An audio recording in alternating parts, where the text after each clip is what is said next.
আপনার কি মনে হয় ডিসেম্বরের আগে কি যে পদ্ধতিতে আগাচ্ছে এখন পর্যন্ত আবারও এটা নিয়ে সেটিং হবে রাজনৈতিক দলগুলোর সঙ্গে, তাদের মতামত আবারও নেওয়া হবে? আপনার কি মনে হয় জুলাই সনদকে না, আমার মনে হয় শুনেন, এটা তো কোনো লক্ষ্যমাত্রা নাই। কিন্তু এই ঐকমত্য কমিশনের যেমন শুরু করে তারা কাজটা, তারা কিন্তু বলে নাই যে তারা 20টা পয়েন্টে করছে 20টাতে ঐক্যমত্য হতে হবে, তখন তারা বলে নাই।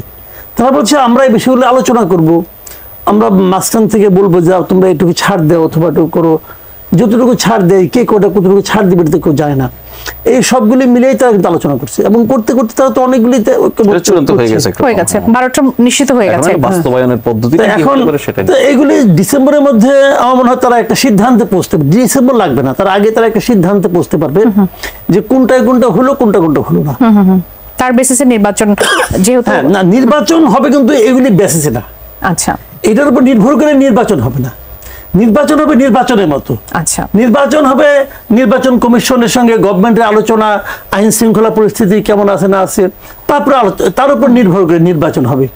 নির্বাচনের পর এগুলি বাস্তবায়নের ব্যাপারটা নিয়ে আলোচনা করতে পারে। এগুলি যে বাস্তবায়ন করবে, এই যে তারা অঙ্গীকার করলো, মানবে কয়জন? যদি না মানে আপনি কি করবেন? না মানলে আপনি তার বিরুদ্ধে আপনি কি করবেন? হ্যাঁ, যদি নির্বাচনটা ঠিক হয়, আমি এটা কথা বলি আপনার, এত কোনো সংস্কার দরকার, দুটো জিনিস লাগে খালি, এক হলো নির্বাচন, এক হলো বিচার বিভাগ। এই দুটো আপনি ঠিক করেন না, সব টাইট। কারণ নির্বাচনে যাই আনি, একটা মনে করেন জিতলো, নির্বাচনে যাই গেলে মানি না, সে যে বললেন পাবলিক তো আপনার ভোট দিয়ে বানাইছে, পাবলিক কি বলবে? তুমি মাও না কেন, তুমি তো সাইন করে আসছো। তাহলে নির্বাচন যদি ঠিক হয় আগামীবার তোমার ফেলাই দেব। তো এই যে পাবলিকের যে ভয়টা, পাবলিককে ভয় পাওয়া, এটা একমাত্র একটা নির্বাচন পদ্ধতিটা ঠিক থাকলে সম্ভব। এনসিপির বিষয় নিয়ে একটু শুরু করি।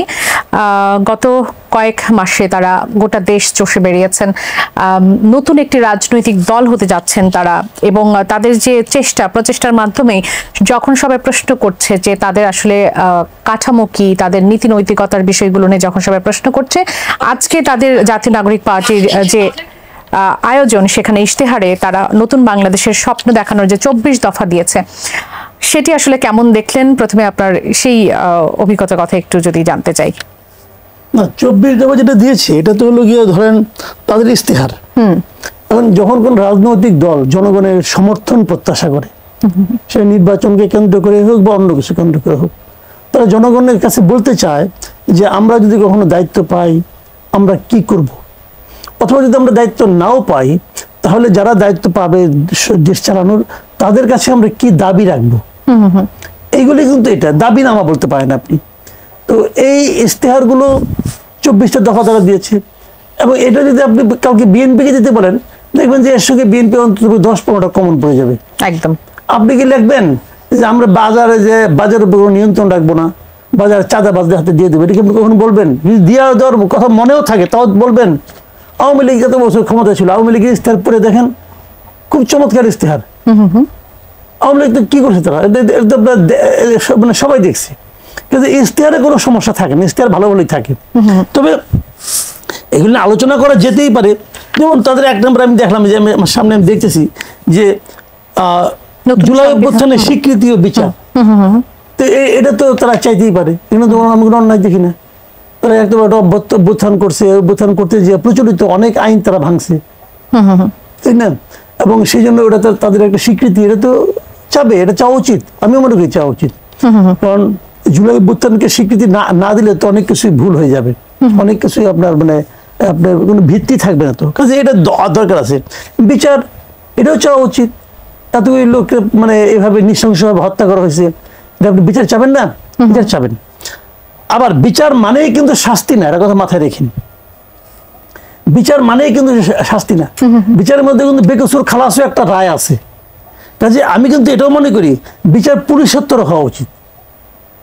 যা পুলিশগুলি যারা মারা গেছেন তারা সবাই যে আপনার এই আন্দোলনে কারণে মারা গেছেন আমি তাও মনে করি না। অনেক সময় হয় কি, একটা আন্দোলন চলছে, তার মধ্যে কিন্তু দুষ্কৃতিকারী ঢুকে পড়ে, তারা তাদের প্রতিশোধগুলিও নেয়।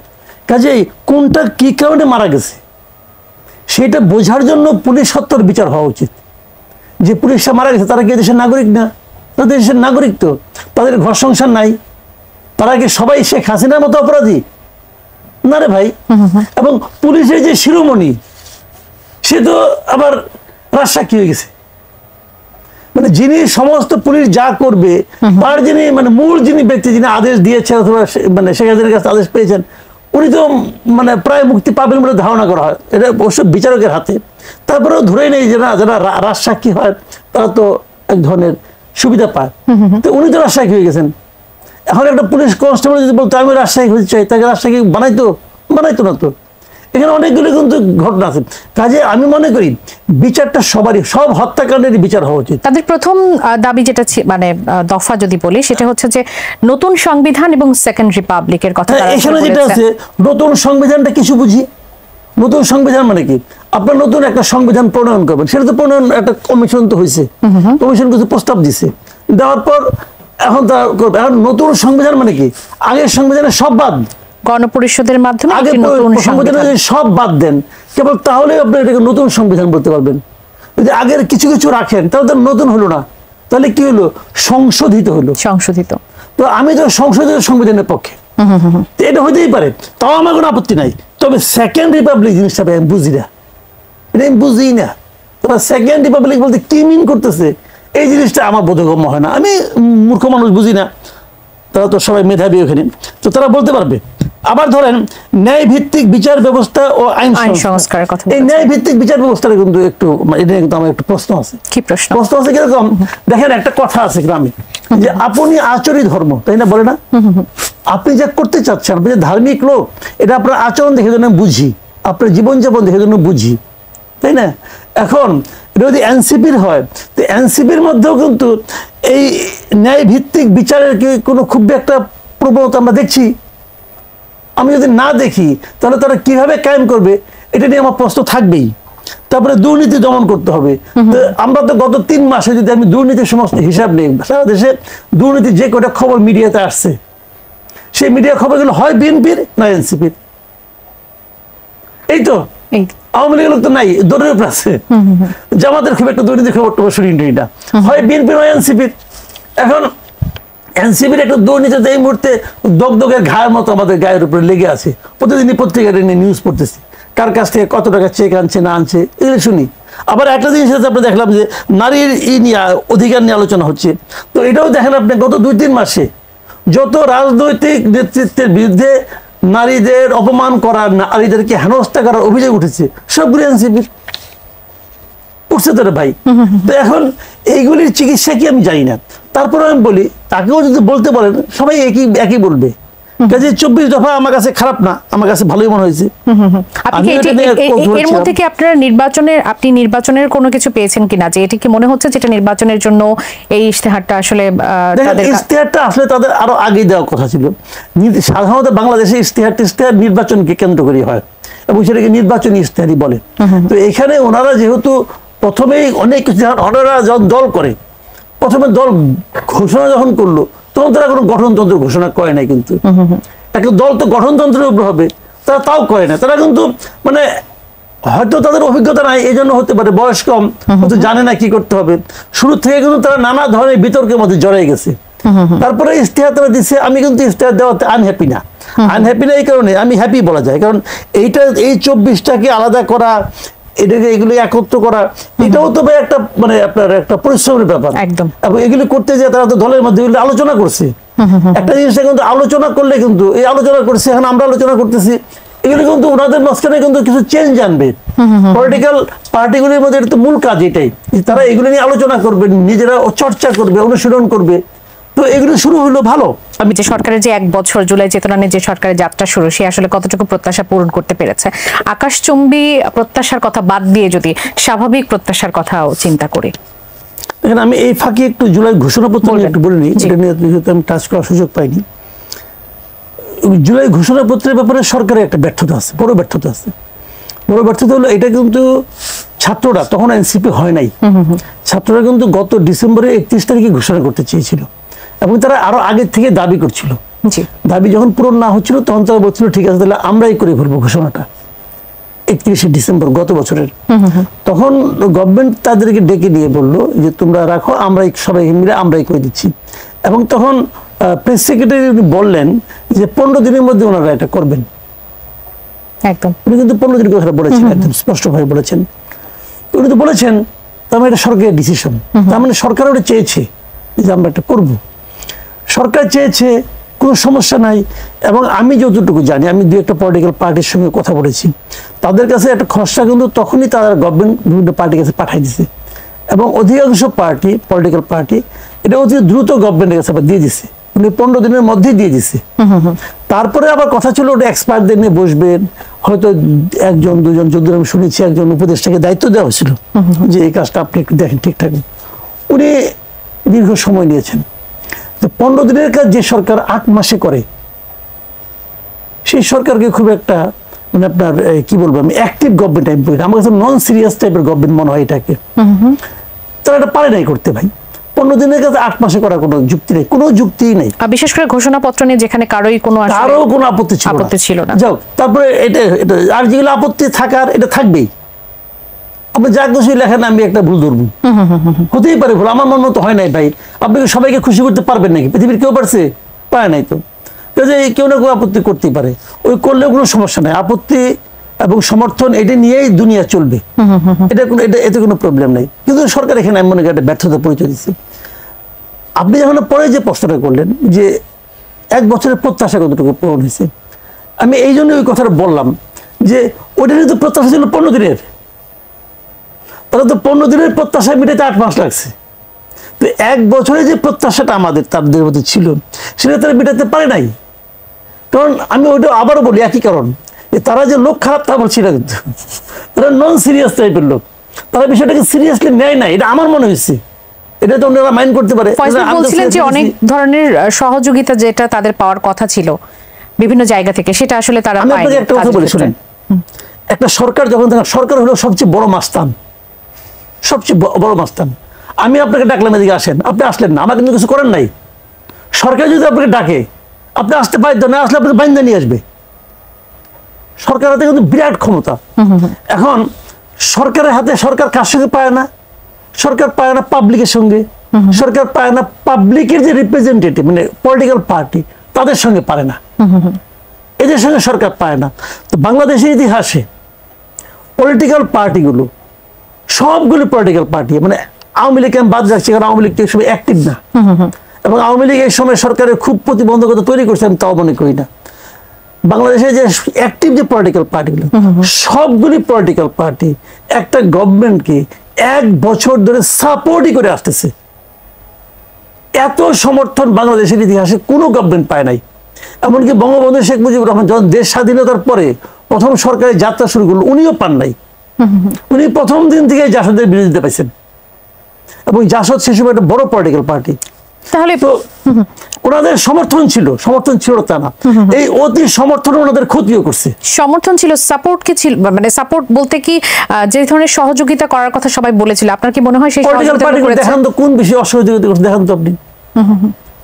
ওনারা বলতে পারবেন, সরকার বলতে পারবে যে 1 টাকা জায়গা থেকে তারা সমর্থন পায় না, সেটা কোথেকে পায় না? আইন শৃঙ্খলা পরিস্থিতিতে আমাদের অতটা আপ টু দ্য মার্ক ছিল না, আমরা করছে, অসহযোগিতা করছে। তো আমাদের তো সমর্থন আদায় করে আমাদেরকে কন্ট্রোল করা আপনার দায়িত্ব, ওটা তো আমার দায়িত্ব না। আর আপনি যদি মনে করেন এই আমলা আপনি কন্ট্রোল করতে পারতেছেন না, তারপর গেলেন কেন? আপনি যখন ওই চেয়ারে বসছেন, তখন আপনার দায়িত্ব কিন্তু অনুষ্ঠানটা অ্যাঙ্করিং করা। আপনি যদি না পারেন, তারপরে বসলেন কে? আপনার বসাই ঠিক হয় নাই। তাহলে ঘটনাটা কিন্তু এখানে। তো যারা এখানে গেছে, যদি মনে করেন যে XYZ এই 3 জন দিয়ে হচ্ছে না, বাকি সবাই ভালো পারতেছে, XYZ কে চেঞ্জ করেন। ওই একটার তো আপনার আছে, উনি কোন উপদেষ্টাকে চেঞ্জ করেন না, কিন্তু উনি ওই যে একবার নুরুল কবির একটা ইন্টারভিউ দিয়েছিলেন না, যে আমরা কেউ তো এই জগতের লোক না, তা আমরা ভুল করি, আমরা ভুল করতে করতে শিখি। মানে এর চেয়ে আপত্তিকর কোনো সেন্টেন্স হইতে পারে না। ভুল করতে করতে শেখার জায়গা রাষ্ট্র না, সরকার না। সরকার যদি একটা ভুল করে, তার জন্য কিন্তু পুরো দেশ ক্ষতিগ্রস্ত হয়। এটা ভুল করে শেখার জায়গা না। উনি ভুল করে শিখবেন, সবাইকে অন্যদের কিছু বলে না, তো তারা তো আমার চেয়েও কম জানে, তারা ভুল করবে। এটা আপনি পারেন না করতে।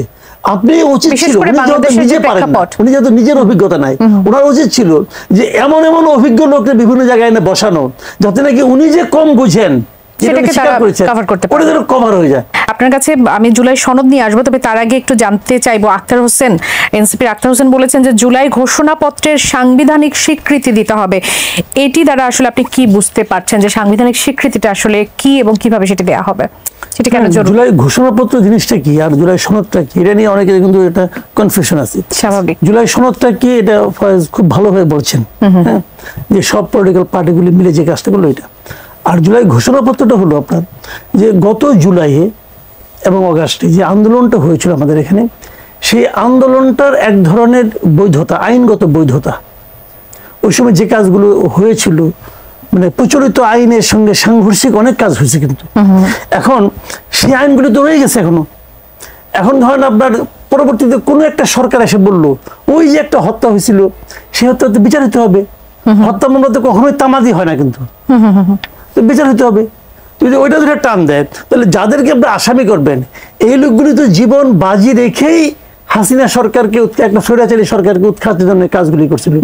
তখন ওটা ছিল সময়ের দাবি ছিল, কিন্তু কাজে এই যে জিনিসটা ওটা যে সময়ের দাবি ছিল, ওই যে ঘটনা প্রবাহ ওগুলো যে প্রয়োজনীয় ছিল, বেআইনি কিন্তু প্রয়োজনীয়, এই জিনিসটার একটা আইনগত স্বীকৃতি, এটা হলো জুলাই ঘোষণাপত্র।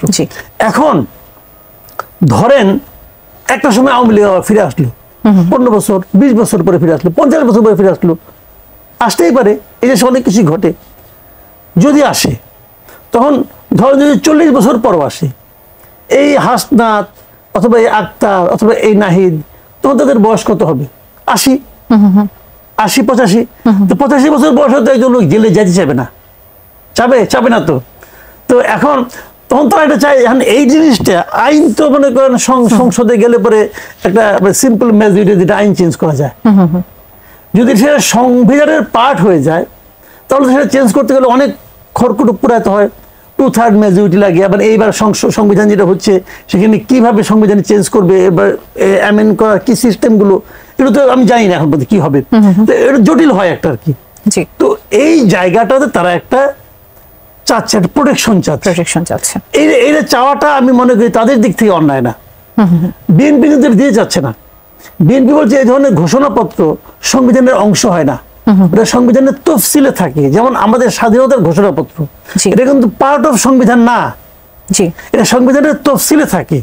মানে যে জিনিসগুলোর উপর ভিত্তি করে সংবিধানটা তৈরি হয়েছে সেগুলো সংবিধানের তফসিল, চতুর্থ তফসিল, ওই তফসিলের মধ্যে থাকে, অনেকগুলো তফসিল থাকতে পারে, কোনো সমস্যা নাই। তো এটা বলছে বিএনপি যে এই ধরনের ঘোষণাপত্র তফসিলে থাকুক, যেহেতু বিএনপির ওই ধরনের কোনো ভয় নাই, তাদের ভয় আছে, তারা বলছে এটাকে সংবিধানে পাঠ করে দেন। তার মানে সংবিধানে পাঠ করা মানে কিন্তু ওয়ান কাইন্ড অফ ইনডেমনিটি। এখন আমি আপনাকে মানে বাস্তবের কথা, ইনডেমনিটিও কতটুকু আসলে সেটাই বা কতটুকু বড় সুরক্ষা, আইন দিয়ে আর একটা সংবিধান দিয়ে, মানে সংবিধানটা চেঞ্জ করে করেন তো, আচ্ছা এটা ওয়ান কাইন্ড অফ ইনডেমনিটি। তো এই ইনডেমনিটি কিন্তু আসলে রক্ষা কবচ না, সেটি জানতে চাচ্ছি। রক্ষা কবচ যে না সেটা আমি বলি আপনাকে। ধরেন 75 যে ঘটনাটা ধরেন আপনি, 75-এর 15 আগস্টে বঙ্গবন্ধুকে হত্যা করা হলো সহ পুরো পরিবার সহ, এবং তখন কি যুক্তি দেওয়া হয়েছে? ঠিক আছে, বঙ্গবন্ধু একটা ব্যর্থ রাষ্ট্রনায়ক ছিল, আমি ধরে নিলাম তর্কের খাতিরে, তাকে সরল দেশের জন্য প্রয়োজন ছিল, তো তার বাচ্চাকে মারতে হবে কেন, তার বউকে মারতে হবে কেন, ছেলের বউকে মারতে হবে কেন? লজিক তো নাই। তারপরেও এই কাজ যারা ঘটিয়েছিল তারা সেই সময় বীর ছিল, ন্যাশনাল হিরো ছিল, তাদের কিন্তু কেউ কিছু বলে নাই, তারা ন্যাশনাল হিরো ছিল কিন্তু ওই সময়। এবং তখন তাদেরকে যে সরকার আসছিল তাও তাদের উপর হ্যাপি ছিল। মুস্তাক সরকার যে ইন্ডিমিনিটিটা দিয়েছিল, এদের কোনো বিচার করা যাবে না। এইটার ধারাবাহিকতা কিন্তু জিয়া সরকার যখন আসলো তারা কিন্তু এই লোকগুলিকে পুরস্কৃত করেছে। তাহলে ওই ঘটনার বেনিফিশিয়ারিকে, ডাইরেক্ট বেনিফিশিয়ারিকে মুস্তাক সরকার এবং জিয়া সরকার। কিন্তু ওই ইন্ডেমনিটি কি তাদেরকে বাঁচাতে পারছে? পারে নাই তো। এক সময় এসে কিন্তু হাসিনা সরকার সেই ইন্ডেমনিটি মানে না, ইন্ডেমনিটি চেঞ্জ করে তাদেরকে ফাঁসি দিছে। আচ্ছা, দেওয়ার যখন দিছে তখন তারা যারা তাদের বেনিফিশিয়ারি ছিল তারা কি কোনো প্রতিবাদ করছে?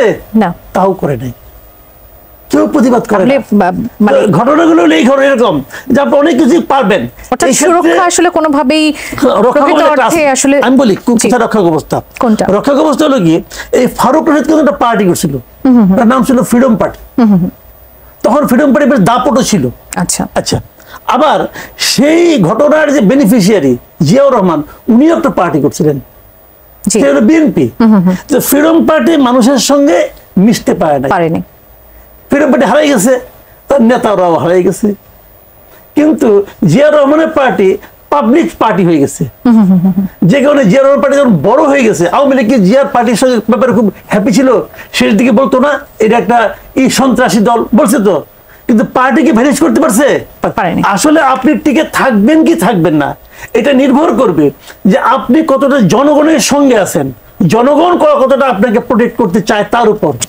আপনার কি মনে হয় ডিসেম্বরের আগে কি যে পদ্ধতিটা আগাচ্ছে এখন পর্যন্ত আবারও এটা নিয়ে সেটিং হবে রাজনৈতিক দলগুলোর সঙ্গে, তাদের মতামত আবারও নেওয়া হবে? আপনার কি মনে হয় জুলাই সনদ কি সম্ভব? না, আমার মনে হয় শুনেন, এটা তো কোনো লক্ষ্যমাত্রা নাই, কিন্তু এই ঐকমত্য কমিশনের যেমন শুরু করে তারা কাজটা, তারা কিন্তু বলে নাই যে তারা 20টা পয়েন্টে করছে 20টাতে ঐক্যমত্য হতে হবে, তখন তারা বলে নাই।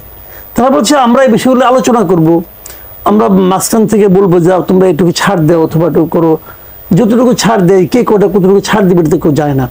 এই সবগুলি মিলেই তারা কিন্তু আলোচনা করছে, এবং করতে করতে তারা তো অনেকগুলি হয়ে গেছে, 12টা নিশ্চিত হয়ে গেছে বাস্তবায়নের পদ্ধতি। এখন তো এইগুলি ডিসেম্বরের মধ্যে আমার মনে হয় তারা একটা সিদ্ধান্তে পৌঁছতে, ডিসেম্বর লাগবে না, তার আগে তারা একটা সিদ্ধান্তে পৌঁছতে পারবে যে কোনটা হলো কোনটা হলো না। তার বেসিসে নির্বাচন যেহেতু না, নির্বাচন হবে কিন্তু এগুলি বেসিসে না। আচ্ছা, এটার উপর নির্ভর করে নির্বাচন হবে না, নির্বাচন হবে নির্বাচনের মতো। আচ্ছা, নির্বাচন হবে নির্বাচন কমিশনের সঙ্গে গভর্নমেন্টের আলোচনা, আইন শৃঙ্খলা পরিস্থিতি কেমন আছে না আছে, তারপরে তার উপর নির্ভর করে নির্বাচন হবে। নির্বাচনের পর এগুলি বাস্তবায়নের ব্যাপারটা নিয়ে আলোচনা করতে পারে। এগুলি যে বাস্তবায়ন করবে, এই যে তারা অঙ্গীকার করলো, মানবে কয়জন? যদি না মানে আপনি কি করবেন? না মানলে আপনি তার বিরুদ্ধে আপনি কি করেন? হ্যাঁ, যদি নির্বাচনটা ঠিক হয়, আমি এটা কথা বলি আপনার, এত কোনো সংস্কার দরকার, দুটো জিনিস লাগে খালি, এক হলো নির্বাচন, এক হলো বিচার বিভাগ। এই দুটো আপনি ঠিক করেন না, সব টাইট। কারণ নির্বাচনে যাই আনি, একটা মনে করেন জিতলো, নির্বাচনে যাই গেলে মানি না, সে যে বললেন পাবলিক তো আপনার ভোট দিয়ে বানাইছে, পাবলিক কি বলবে? তুমি মাও না কেন, তুমি তো সাইন করে আসছো, তাহলে নির্বাচন যদি ঠিক হয় আগামীবার তোমার ফেলাই দেব। তো এই যে পাবলিকের যে ভয়টা, পাবলিককে ভয় পাওয়া, এটা একমাত্র একটা নির্বাচন পদ্ধতিটা ঠিক থাকলে সম্ভব।